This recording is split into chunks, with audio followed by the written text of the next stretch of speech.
This is the third in a series of conversations entitled Truth and Consequences. The first took place here at St. Leon's in January. It discussed human rights issues, the challenges with human rights issues in Armenia. And the second, which took place last month, discussed the challenges of creating diasporan homeland relations that would encourage better democracy and justice in Armenia. And these lectures, these series of conversations, often referenced problems with transparent elections and difficulties with the elections in Armenia as a symbol of other issues that are going on today. So that's why we have organized tonight's discussion with somebody who knows very well the election process in Armenia, and I'm going to introduce him to you in a minute. I thought that I would take 1 second, a couple of seconds, to discuss the election that I observed when I was living in Armenia in the 1990s. In 1996, I was an international election observer for the presidential elections, which took place. The primary candidates were Levon Tepetosyan and Vasken Manukyan. I volunteered for an international agency that was looking for international citizens, non-Armenian citizens, to go and volunteer to actually observe what was happening in the voting precincts. So I was assigned to Kanaker in Yerevan, a precinct within the city of Yerevan. There were 23 voting polls, 23 voting stations there. So we started off first thing in the morning and went to each polling station, and we had a checklist of things to look for possible irregularities. And we saw some, nothing tremendous, we saw some, and we chose a precinct that we would count the votes with the voting commission there and observe how those votes were counted. We chose a precinct. You want to come sit on the side? There's plenty of seating.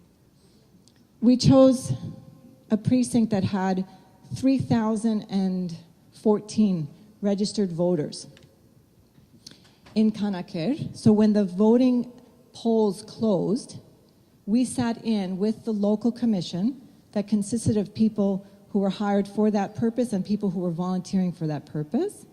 And we watched them actually take out the pieces of paper from the cardboard box with the slit in it that people had been voting in all day.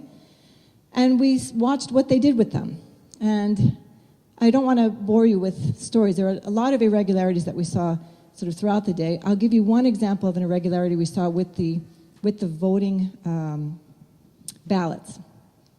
There was a section of the law that said if there was any other marking on the voting ballot other than a check or an X in the square that was next to the name of the candidate, that ballot would be considered invalid and would not be counted. So interestingly enough, of the the first irregularity was that there were 3,014 ballots of a precinct that had 3,014 registered voters. So that was the first sort of eyebrow-raising thing, that everybody had come to vote. Well, there was a long line and people were very excited to vote, but that was an irregularity. And then the second thing we noticed was that for a few hundred ballots, a few hundred of them, there was a small little ballpoint dot right smack in the middle of the box for Levon Tepetosyan's name, which meant that if you voted for someone other than Levon Tepetosyan, who was in power at the time, then that would be an invalid ballot. In other words, somebody on the voting commission could very legitimately say, that's considered another marking on the ballot, that ballot is invalid.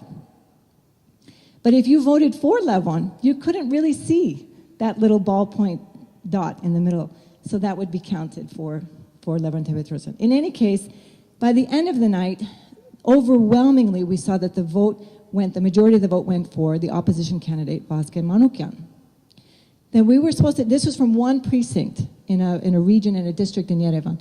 We were supposed to be allowed to follow that report that said Vasken Manukyan had the majority of numbers. I don't remember today what it was, but it was like, let's say, 59% or something. And we were supposed to follow that through all the rest of the steps of the central, to the next level and the next level, the Kanaker Central Voting Commission and then the Yerevan Central Voting Commission and so on. But we were not allowed any longer Because once people kind of knew the result, and it wasn't really the result that they wanted or expected, we were not allowed any longer to follow our paper trail. Until we found out the next day that our numbers were exactly the same, but the names were changed. So in the end, it turns out that Levon Petrosyan's name was next to the 58% or the 59%, whereas it had been Vasquez Manukyan's name. So we knew concretely that the voting that we witnessed was not counted in the way that we had witnessed it. The next day, after Levon Petrosyan was declared the president, a lot of people felt very upset that their vote had not been counted, and they took to the streets. And I work at the American University of Armenia, which, for those of you who have been, it's sort of on the top of Bahramian Street, it's up the stairs. And I was going to meet somebody for dinner down at Opera Square, so I had to walk down Bahramian Street, and I had to pass the Parliament building. And there was a large crowd that gathered in front of the Parliament building, and it was a civil crowd. There were grandmothers there with their grandkids, with their food shopping bags. It was not an armed crowd, but it was an agitated crowd. And Vasquez Manukyan and some of his deputies came to enter the Parliament building to ask for a recount. And when he went in, I wasn't there, he was at the sort of the front gate, you know, that iron gate. And when he went in, there was a rumor that went through the crowd that said, Vasquez said, if I'm not out in 30 minutes, come after me. So already there's this sort of agitation in the crowd's getting larger and larger and larger, and people are watching. Again, many families were there. And again, I don't remember what happened. I was sort of standing in the back.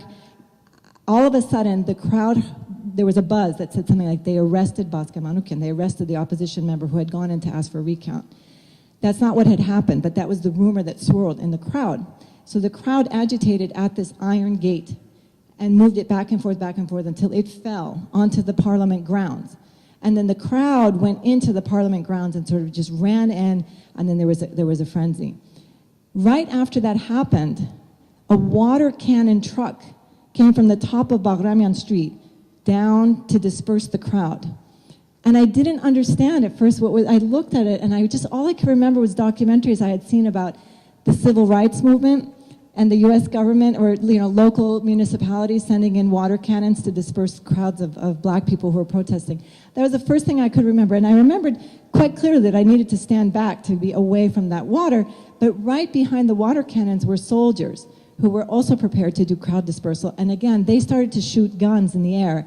And I didn't know, again, that they were shooting guns in the air, bullets in the air. I didn't know that they weren't shooting directly on the crowd because it was such a panic state. So I find myself in 1996 having lived in Armenia, working for the American University of Armenia, having sort of dedicated myself to the improvement of public health in Armenia. My field is in public health. And I'm running away from Armenian soldiers shooting at the crowd. That's what I'm thinking anyway. It turns out they were not shooting at the crowd, but it created such a panic. We were running, and all we could hear was a bunch of protesters saying, Vasquez Nahaga Levon Heratzir. That's all we could hear. And then we'd hear tick, tick, tick, tick, tick, tick, tick, tick, tick of the shots. And in my mind, I'm running away, and I'm thinking, oh my gosh, there's like dead people on the ground, and I just pictured this line of Armenians going like this and then being shot down, and another line, and so on and so forth. It was a very formative experience. But I want to end this story and introduce our speaker with you saying that it didn't dampen my eventual hopes. I mean, that moment, it was a crazy, absurd moment, but I learned to persevere. I learned that if you really want to make a change in Armenia and you dedicate yourself, you can find the right stakeholders with which to work. And I have continued to work in Armenia since then. That was the election of 1996. Thereafter, there have been many elections, many of them you have heard about, and you've heard about the ensuing violence that has occurred after particularly elections in 2003 and the election, of course, in 2008. And on May 6th of this year, 2012, there was just another series of elections in Armenia for the parliamentarian elections. And there has been some progress, and there is still a lot of things that need to improve. With that segue, I want to introduce you tonight to Alex Sardar, a very dear friend who I've known for about 15 years, and he has lived in Armenia since 2002, working on building democracy, which is not only elections, though we're going to have a recap of elections tonight, but building democracy in many ways from the grassroots up. He has been, and his organization have been instrumental, for example, in public health policies in Armenia. Recently, a couple of years ago, his organization was instrumental in putting forth legislation in parliament to create a national road safety council, which mandated that all seatbelts be mandatory. So that's just one example of many things that they do that have broad-ranging impact, positive impact on the Armenian population. I'm going to introduce Alex. His bio is here for those of you who want to know his academic and